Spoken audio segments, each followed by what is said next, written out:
सरोज दरवाजे खोलती हुई घर के अंदर आई। सोनम कहाँ हो? सोनम बोली, आई माँ।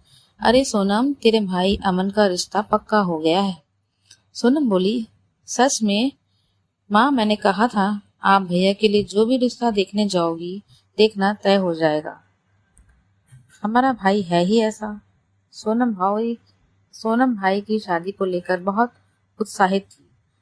अमन की छोटी बहन सोनम दिल का टुकड़ा, लाडली थी घर की। सोनम सोनी का फोटो देखकर बहुत खुश हुई।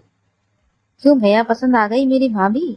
अब जमेगी भाभी नंद की जोड़ी। सोनम को घर में भाभी के रूप में एक दोस्त मिल जाएगी। जब अमन पहली बार सोनी से बात कर रहा था तभी पीछे से सोनम आई। ओ भैया, अकेले अकेले भाभी से बात? जल्दी फोन दो, मैं भी भाभी से बात करूंगी। उसने अमन से फोन छीन लिया और बोली, भाभी नमस्ते। भैया तो मुझसे बात नहीं कराएंगे, चलो मैं ही कर लेती हूँ। भाभी, मैंने आपका फोटो देखा, आप बहुत सुंदर है। सोनी बोली, थैंक्स दीदी। सोनी ने, दीदी ऐसा नहीं है, अमन आपकी तारीफ बहुत देर से कर रहे हैं, कह रहे थे मेरी बहुत ही प्यारी छोटी बहन। सच भाभी, मेरे भैया मुझे बहुत प्यार करते हैं, मेरे बिना एक पल भी नहीं रह सकते। अच्छा भाभी, आप भैया से बात कीजिए, कुछ दिन में आपकी शादी है, शादी के बाद हमारी जोड़ी बहुत अच्छी होगी। चलिए शादी के बाद बैठकर खूब बातें करेंगे। Okay bye. कुछ दिन बाद ही शादी अच्छे से संपन्न हुई। अब शुरू हुआ ननंद भाभी का सफर। शादी के बाद सोनम भाभी का खूब ख्याल रखती, भाभी को कुछ काम करने नहीं देती और कहती, जब तक मैं हूँ आप कुछ काम मत करिए। सोनम भाभी के रूम में किसी न किसी काम के सिलसिले में थोड़ी देर बाद ही चली जाती। अमन इन बातों पर ध्यान नहीं देता था, लेकिन सोनी को यह सब अच्छा नहीं लगता। अमन कहीं भी घूमने जाता सोनी को साथ में ले जाने लगा। सोनम कहती, आप और भाभी जाइए, मैं क्या करूंगी, और जाने की मना कर देती, क्योंकि सोनी का धीरे धीरे व्यवहार बदल रहा था। लेकिन अमन के आगे सोनी की कुछ नहीं चलती। सोनी के रोमांस में खलल पड़ने लगा। मन ही मन बड़बड़ाती रहती कि हमेशा ही पिछलग्गू की तरह हमारे साथ रहती है। एक दिन सोनम के मामा राम जी आए और बोले, अमन, मैंने सोनम के लिए एक लड़का ढूंढ लिया है। बहन सरोज, तुम भी देख लो, तुम्हें उससे मिलकर अच्छा लगेगा। लड़का अच्छा है, सोनम खुश रहेगी। सरोज और अमन लड़के को देखने गए। सच में दोनों को लड़का पसंद आया। शादी की 1 महीने बाद तारीख तय हो गई। यह सुनकर सोनी के मन में सुकून मिला, लेकिन सोनी सोनम के रिश्ते को लेकर गंभीर नहीं थी। उसे लगता, सोनम मेरे किस काम की है, लेकिन ये कभी नहीं सोचा रिश्ते कितनी जल्दी बदलते हैं और अपनों के ही काम आते हैं। अमन ने सोनम की शादी बड़ी धूमधाम से हुई। अमन ने अपनी बहन का कन्यादान भी किया। उसे अपनी बहन से ज्यादा बेटी की तरह पाला था। उसने शादी में सभी का ख्याल रखा, बहुत सारा दहेज देकर रोते रोते विदा किया। आज सोनी के मन को आराम मिला। उसे लगा, अब मैं और अमन और कोई नहीं। शादी के बाद सोनम पहली बार मायके आई। सोनम पहले ससुराल में कहकर आई थी कि वह 15 दिन अपने मायके में रुककर आएगी।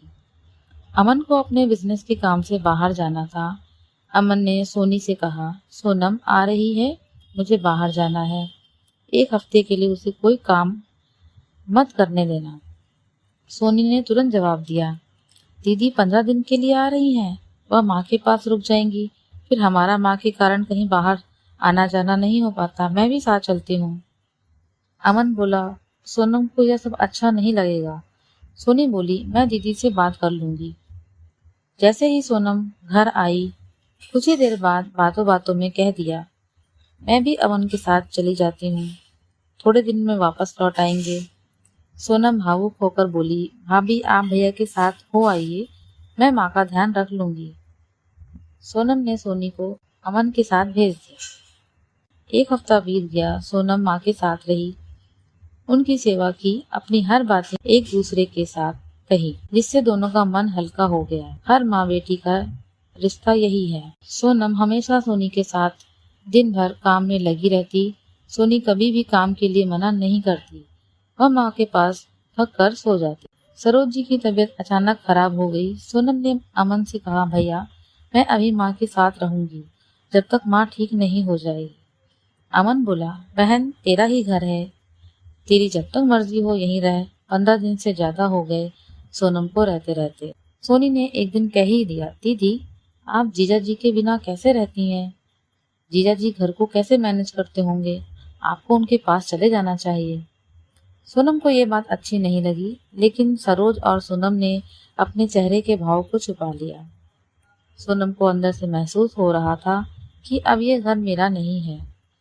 सोनी अमन के सामने दीदी दीदी करती, पीछे से उनका सोनम से यह व्यवहार। सोनी बोली, आप एक दिन और रुक जाइए, मेरे कल मायके वाले आने वाले हैं, मेरे भाई की शादी है। सोनम बोली, ठीक है भाभी, क्योंकि सोनम ने अपनी बड़ी भाभी होने के कारण कभी जवाब नहीं। सोनी के मायके वाले आए। सोनम ने उनका बहुत जोरदारी से स्वागत किया। सभी को सोनम का व्यवहार बहुत अच्छा लगा। सभी कह रहे थे, सोनी तुझे बहुत प्यारी ननद मिली है। सोनी समझे भी तो कैसे। समय बीत जाता है क्योंकि रिश्तों की अहमियत बाद में पता चलती है। सोनम अपने ससुराल वापस चली गई। वह ससुराल में बहुत खुश थी।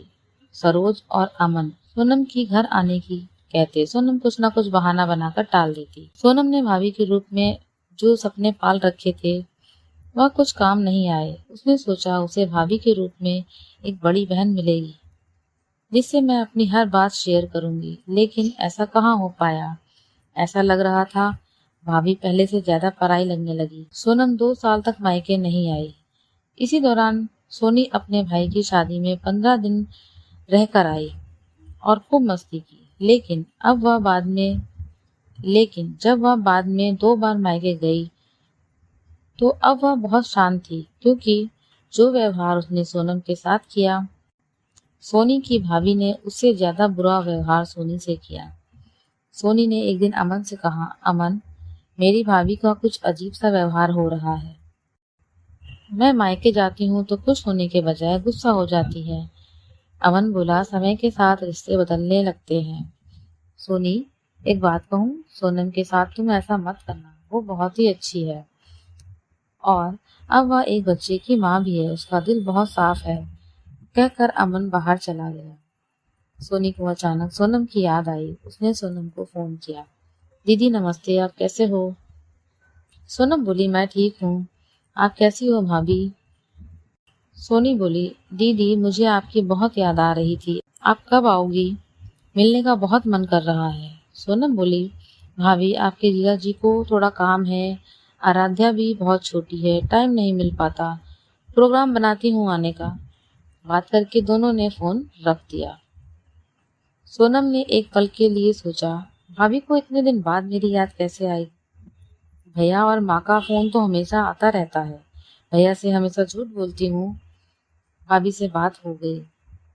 10-12 दिन बाद अमन और सोनी ने सोनम को बधाई दी, तुम बुआ बनने वाली हो। सोनम बहुत खुश हुई। खुशी का मौका था। सोनी ने सोनम को घर बुला ही लिया और सोनम को अपनी छोटी बहन मान लिया। सभी घर में एक साथ थे, सब बहुत खुश हो रहे थे।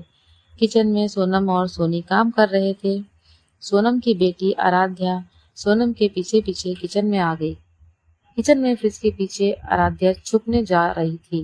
करंट के डर के कारण सोनी ने आराध्या को खींचा और उसका पैर स्लिप हो गया और सोनी गिर गई। सभी लोग घबरा गए। अमन सोनी को डॉक्टर के पास लेके गए। वहां डॉक्टर ने चेकअप किया और सोनी को 3 महीने बेड रेस्ट की सलाह दी। घर पर आकर ऐसी हालत देखकर सोनम ने वहीं कुछ दिन रुकने का निर्णय लिया, क्योंकि सरोज की तबीयत भी ठीक नहीं रहती थी। सोनी बोली, दीदी जीजाजी क्या सोचेंगे? सोनम बोली, भाभी आपके जीजाजी कुछ नहीं कहेंगे, मेरी बात मान लेंगे, आप परेशान मत होइए। समय बीतते गया। सोनम ने अपने दोनों घरों को मैसेज किया। सोनी का भी पूरा ध्यान रखा। ससुराल मायके में किसी को कोई बात कहने के लिए कुछ शब्द नहीं कहने दिए। 9 महीने बाद सोनी ने एक बेटे को जन्म दिया। सोनम लिटिल मास्टर अमन भैया को देखकर फूले नहीं समा रही थी। सोनी जब हॉस्पिटल से घर आई, सोनम से हाथ जोड़कर बोली, दीदी मुझे माफ कर दो, आपका ये एहसान मैं जिंदगी भर नहीं चुका सकती। मैंने शुरू से आपका दिल बहुत दुखाया। अगर नंद छोटी बहन होकर इतना त्याग कर सकती है तो मैं भाभी बनकर क्यों नहीं कर सकती? आप बेटी बनकर फर्ज अदा करती हैं तो मैं बहू बनकर क्यों नहीं। मैं बहुत खुशकिस्मत हूँ जो मुझे आपकी जैसी नंद मिली। बहुत किस्मत वाले हैं वो लोग जिनको आपकी जैसी नंद मिलती है। मेरे जैसे बहुत सी औरतें हैं जो गलत व्यवहार अपनी नंदों से करती हैं। जहाँ भाभी नंद में मैं का अभिमान आ जाता है, उसी घर में खट्टी मीठी नोक झोंक शुरू हो जाती है। सही है ना दीदी। सोनम बोली, भाभी गलती इंसानों से होती है, प्यार से अच्छे व्यवहार से सभी का दिल जीता जा सकता है। भाभी आप बड़ी हो, मुझसे माफी मत मांगो। बहुत से ऐसे घर हैं जहाँ नंद भाभी को चैन से नहीं जीने देती। भाभी मेरी सोच यह है, भाभी और नंद का बहुत ही खूबसूरत रिश्ता है, क्योंकि माँ के बाद मायका भाभी से होता है। भाभी और नंद बहनों की तरह क्यों नहीं रह सकती। जिंदगी बहुत छोटी है, रिश्तों को प्यार से ईमानदारी से निभाओ, वक्त पड़ने पर एक दूसरे के काम आना चाहिए। यह सुनकर सोनी ने सोनम को गले से लगा लिया। दोनों की आंखों में एक दूसरे के लिए आंसू थे। एकदम से अमन आया, बोला, आज तो नंद भाभी की जोड़ी जम गई।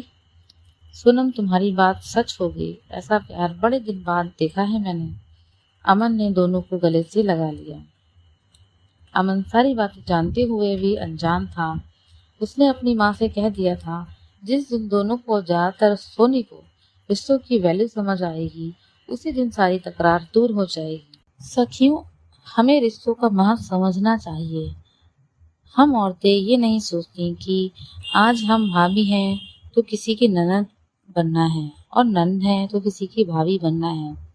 अगर एक दूसरे को रिश्तों को निभाने के लिए प्यार और सम्मान दें तो कोई परेशानी आड़े नहीं आएगी। इस खूबसूरत रिश्ते को प्यार से निभाएं, जैसे एक सहेली के साथ हम निभाते हैं।